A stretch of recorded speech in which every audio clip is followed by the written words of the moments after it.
विधि का विधान। गंगा के शांत तट पर आचार्य विद्याधर अपने शिष्य आर्यन के साथ बैठे थे। सूर्यास्त की लालिमा चारों ओर फैली थी। आर्यन के मन में जीवन की अनिश्चितताओं को लेकर कई प्रश्न थे। आचार्य ने मुस्कुराते हुए तुलसीदास जी की एक चौपाई गुनगुनाई। सुनहु भरत भावी प्रबल बिलखी कहेऊ मुनिनाथ, लाभु हानि जीवनु मरनु जसु अपजसु विधि हाथ। उन्होंने आर्यन को समझाया कि संसार में जो कुछ भी होता है वो विधि का विधान है। यहाँ तक कि स्वयं भगवान ने भी इस नियम का सम्मान किया है। आचार्य ने कहना शुरू किया, देखो आर्यन, भगवान राम के राज्याभिषेक की तैयारियां पूरी हो चुकी थीं। पूरा अयोध्या आनंद में डूबा था। लेकिन नियति का खेल देखो, जिस सुबह उन्हें सिंहासन पर बैठना था उसी सुबह उन्हें वनवास मिला। राजा दशरथ पुत्र मोह और वचन के बीच फंस गए। राम ने बिना किसी शिकायत के राजसी वस्त्र त्याग दिए और मुनि का वेश धारण कर लिया। ये सब विधि का विधान ही था, ताकि अधर्म का नाश हो सके। राजकुमारी सीता के साथ उनका विवाह सुखद था, लेकिन नियति ने वहां भी कठिन परीक्षा ली। आचार्य बोले, जनकपुर में शिव धनुष तोड़कर राम ने सीता का हाथ थामा था, पर वनवास के दौरान उनका वियोग भी तय था।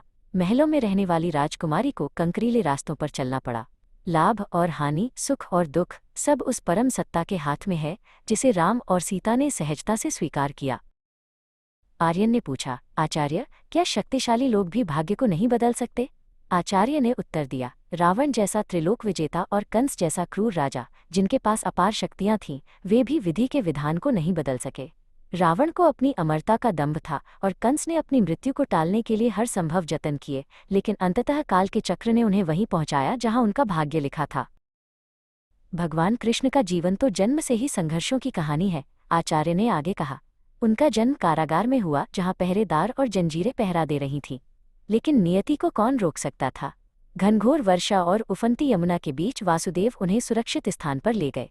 साक्षात भगवान होकर भी उन्होंने जेल में जन्म लेना स्वीकार किया, क्योंकि यही विधि का विधान था। आचार्य ने शिव और सती के प्रसंग का उल्लेख करते हुए कहा, स्वयं महादेव ने सती को समझाया था कि श्री राम की माया अपरंपार है, पर सती के भाग्य में मोह लिखा था।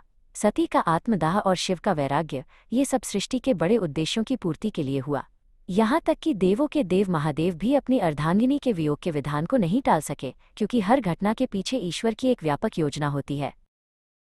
धर्म की रक्षा के लिए हमारे सिख गुरुओं ने जो बलिदान दिए, वे भी इसी अटल विश्वास का प्रतीक हैं। आचार्य ने गंभीर स्वर में कहा। गुरु अर्जन देव जी ने गरम तवे पर बैठकर भी तेरा किया मीठा लागे कहा। गुरु तेग बहादुर जी ने धर्म की रक्षा के लिए अपना शीश दे दिया, पर झुकना स्वीकार नहीं किया। उन्होंने ये सिखाया कि मृत्यु तो मात्र देह का परिवर्तन है, जो विधि के हाथ में है। आर्यन गुरुओं के त्याग की बात सुनकर भावुक हो गया। आचार्य बोले, गुरु गोविंद सिंह जी ने अपने चारों पुत्रों को धर्म की वेदी पर न्यौछावर कर दिया। उन्होंने कभी ईश्वर से शिकायत नहीं की कि उनके साथ ऐसा क्यों हुआ। उन्होंने नियति को ईश्वर की इच्छा मानकर स्वीकार किया। ये साहस तभी आता है जब मनुष्य ये समझ ले कि यश और अपयश ईश्वर के हाथ में है। आधुनिक काल में रामकृष्ण परमहंस जैसे महापुरुष का उदाहरण देखो, आचार्य ने कहा। इतने महान संत होने के बावजूद उन्हें गले का कैंसर हुआ। वे चाहते तो अपनी शक्तियों से इसे ठीक कर सकते थे, लेकिन उन्होंने कहा कि ये शरीर प्रकृति का है और इसे अपनी नियति भोगनी ही होगी। उनके प्रिय शिष्य नरेंद्र विवेकानंद ने उन्हें पीड़ा में देखा, पर परमहंस जी के चेहरे पर वही चिरस्थायी शांति बनी रही।